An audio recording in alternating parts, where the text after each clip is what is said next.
Hello pong muli katambay, mga katambay. Si Kamanong po muli, nagbabalik po para po magkomento dito po sa Tambayang Makabayan. Komento po na inyong lingkod. Ito po mga katambay, ito naman po ang komentuhan po natin dahil ang ating gobyerno ay nakatutok po sa pamilya Duterte lamang mga katambay.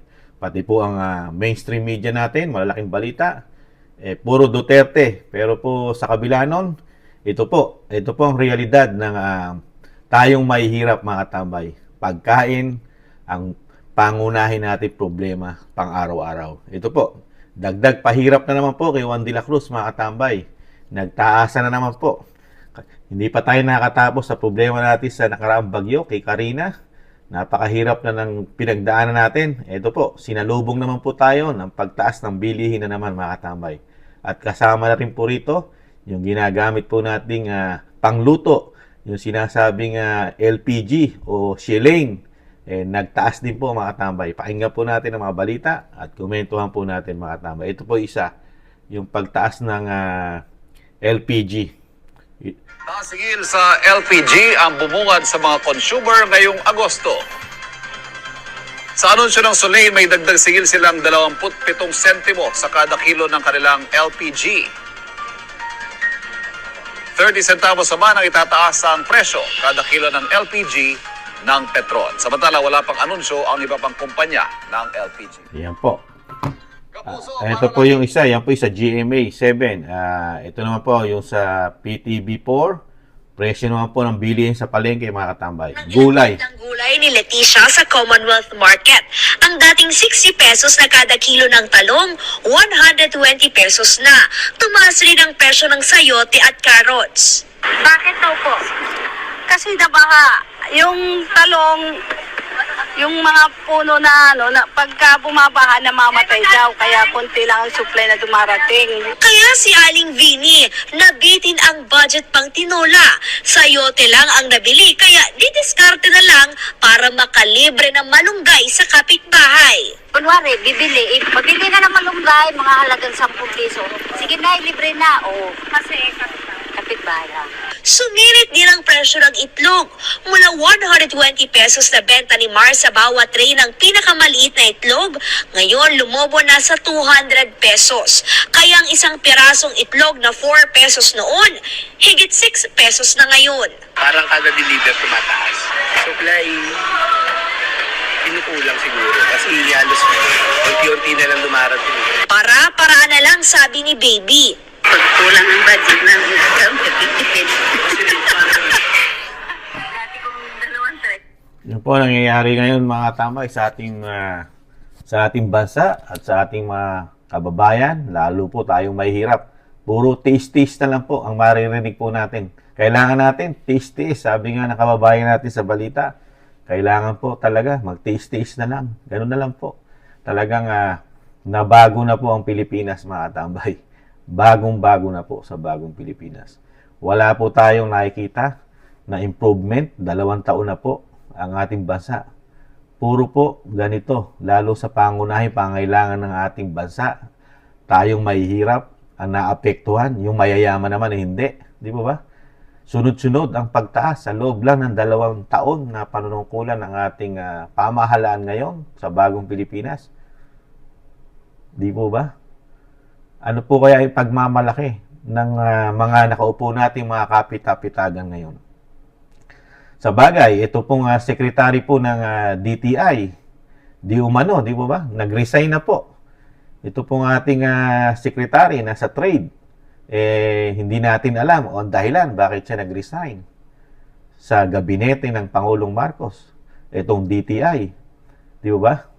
Itong Department of Trade and Industry. Ito po sa larangan din ng mga pagtitrade. Kasama na rin po ang bilihin natin yan, mga tamay. Hirap na hirap po kaya o siya hindi niya na rin maatim na wala pong magawa ang kanyang opisina bilang sekretary dito po sa ating naglolobuhan na presyo ng pagkain. Ang bigas, number 1. Hirap na hirap po sa mga pangarap at pangako. Pero may pangako naman sila, di po ba? Yung bigas, maghanap po tayo ng kadiwa, mga katamay. Doon po tayo sa kadiwa maghanap. Kaya pati mga Pilipino, pinahihirapan po. Para makabili ka lang ng konting, makakamura ka pa daw. Makakamura tayo ng konti. Maghahanap pa tayo kung saan sulok na nandun ang kadiwa, mga katambay. Pero sa lahat ng pamilihang bayan sa ating lugar, talagang ubod na ng taas ng bilihin, mga katambay. Sinabay pa ngayon, pati gasol, o Shilane, LPG. Gamit na gamit po natin yan, lalo sa Metro Manila. Dahil hirap na tayong mangahir yan. Hindi na tayo makakuha ng panggatong halos. Kaya puro LPG na ang gamit natin. Di ba? Lalo yung mga merong mga karinderya. May mga restaurant. Di ba? Gamit na gamit po yan. Kaya po, chine-check natin mga tambay. Tataas na naman po. Pati po, lutong pagkain ngayon, tataas na rin. Dahil po, pati po LPG tataas. Mataas na bili sa palengke. Karne, gulay, asukal, di ba? Gasolina. Halos lahat. Sabay-sabay po yan eh. Kaya lahat po yan pasan-pasan po ni Juan de la Cruz. Pero, ang gobyerno natin, ano ang tinatrabaho? Para matulungan tayo?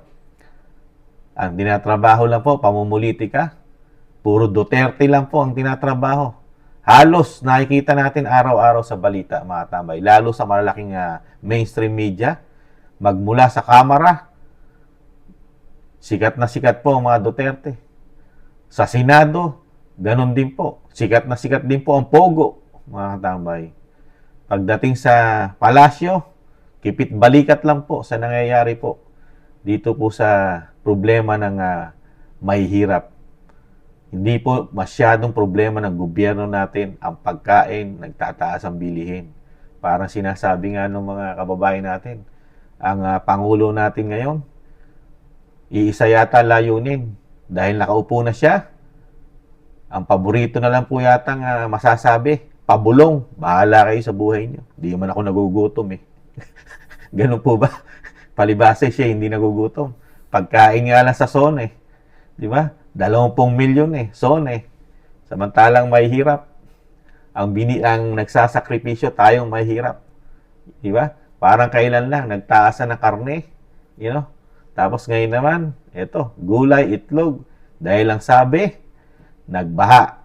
Di ba? Meron naman katwiran sila eh, nagbaha, nilubog. Totoo naman po yun. Kaya lang, naapektuhan, tayo pong mahirap. Silang mayaman? Hindi. Dahil sobra-sobra ang kanilang nahawakang pera di umano. Itong mga, lalo yung mga kapita-pitagan natin, di ba? Talagang daan-daang milyon po ang nahawakan nilang pera, ang kanilang mga sinasabing budget. Lalo po sa Kamara at Senado, hindi natin alam kung paano nila ginagastos dahil bawal po silang i-audit at bawal din po silang hingan ng mga resibo kung paano nila ginagastos ang kanilang budget, di ba? Tapos pagdating po sa may hirap, yung pangkaraniwan nating pangangailangan araw-araw, hindi naman tayo naghahangad ng sobra-sobra. Makaraos na sa pang-araw-araw, ganito pa ang ganito pa ang napapala natin sa loob ng 2 taon. Ano na kaya nangyari mga katamay sa 29 kilo ng bigas na pangarap? Lumubog ang Metro Manila. Lumubog na rin kaya? Sumama na rin kaya sa baha, mga katamay, ang mga pangarap ng ating Pangulo? Nagtatanong lang po ang inyong lingkod, si Kamanong. Dahil napakahirap na po ng sitwasyon. Lalo po ang kasama rin po ang pamilya ni Kamanong sa nahihirapan po. Pamilya, kamag-anak, kaibigan, kababaryo, kaprobinsya. Lahat po tayo, Pilipino. Nararamdaman po natin yan, mga katambay. Lalo pa ngayon, nilubog pa ang Luzon. Hindi pa tayo nakaka-recover sa dami po na naperwisyo sa atin ng nakaraang bagyo. Ang ating mga ari-arian, nasira. Napakaraming nawala sa atin na pinundar natin na matagal na panahon, nilubog lang ng baha. Di ba? Nasayang na hindi pa tayo makarecover. Tapos ngayon, na isasalubong sa atin ng gobyerno, nagtataasan. Pagpasok ng palit ng buwan, Agosto, ito na po ang salubong. Bagong pagtaas na naman, mga katambay. Ito po ang tugon ng gobyerno ng bagong Pilipinas. Paglipas ng buwan, taon, problema, napakaraming problema po ng dinadanas nating may hirap. Pero ang mga ating mga mambabatas, ang solusyon lang na binibigay sa atin, nakikita natin, pag-usapan ng Pogo, pag-usapan ng mga Duterte, tanggalan ng security, bawasan ng security ang mga Duterte, lalo ang Vice President. Isangkot sa droga ang pamilya Duterte, kasama pa ang asawa ng Vice President. Isangkot at buksan ang sinasabing EJK ng dating Pangulong Duterte. War on drugs. Yan ang mga solusyon na magbibigay ng murang bilihin sa mga mahirap katulad natin ang ginagawa ng ating gobyerno. Kaya nakakalungkot. Tapos meron tayong secretary sa DTI, nag-resign na. Nag-withdraw na sa kanyang panunungkulan sa halos 2 taon pa lang. Wala rin po siguro nga magawa, mga tamay. Hirap na hirap po kung paano gagawin niya na sistema o sinasabing pababain man lang, bawasan man lang kahit kaunti ang bilihin. Hindi na po niya siguro kayang-kaya, wala na siyang magawa. Kaya ang solusyon na lang yan, bahala na kayo sa buhay niyo. Magre-resign na lang ako.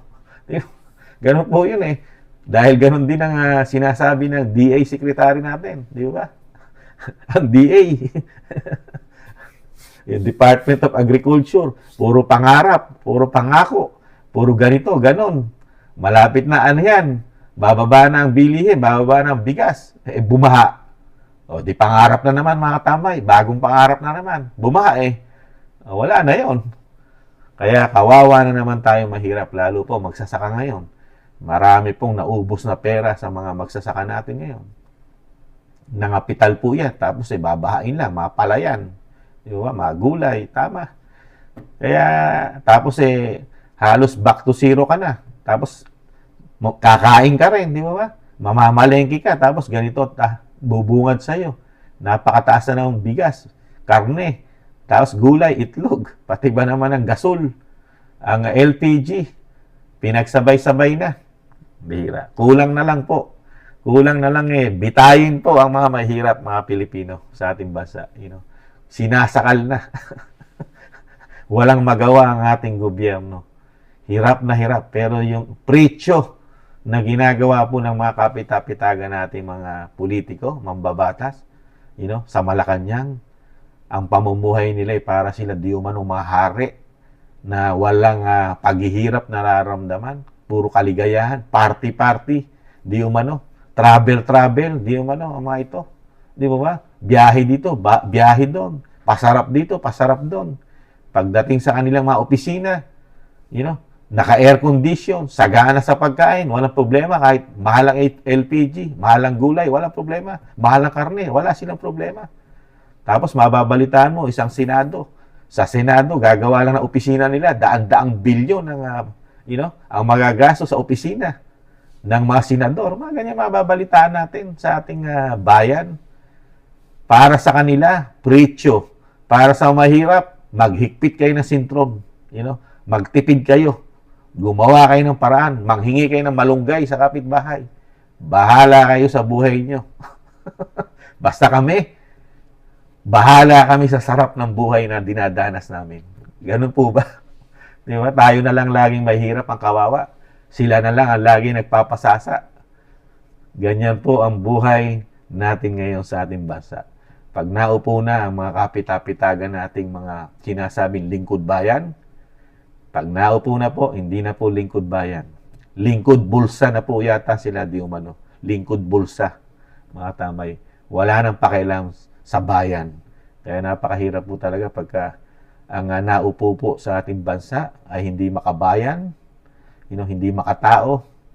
Talagang ganito po dadanasin ng ating bansa. Walang pakialam sa bayan at walang pakialam sa tao. pang ano lang po sila, pang media lang po. Napakagagaling magsalita. Pagkakaharap sa media, kaharap sa camera, napakaraming plano, napakaraming gustong gawin. Pero wala naman nagagawa, mga tambay. Puro plano. Nakakalungkot. Tis-tis lang po, mga tambay. Yan po ang bumungad sa atin sa unang araw ng Pebrero, mga tambay. Ganun po talaga buhay. Sila po ay mayayaman, tayo ay mahirap. Talagang laging magtitiis ang mahirap. Tis-tis po, may pag-asa pang makabangon ng ating bansa. Loobin po magkaroon po ng isang leader na katulad po ni dating Pangulong Duterte. Makabayan at may pusong mahirap, mga katambay. Muli po, si Katambay Manong po. Nagpapasalamat po sa nakagusto po ng ating napakaliit na channel. Tambayang Makabayan, komento ni Kamanong. Paalam, sa muli po. Bye-bye. Nga tanawa.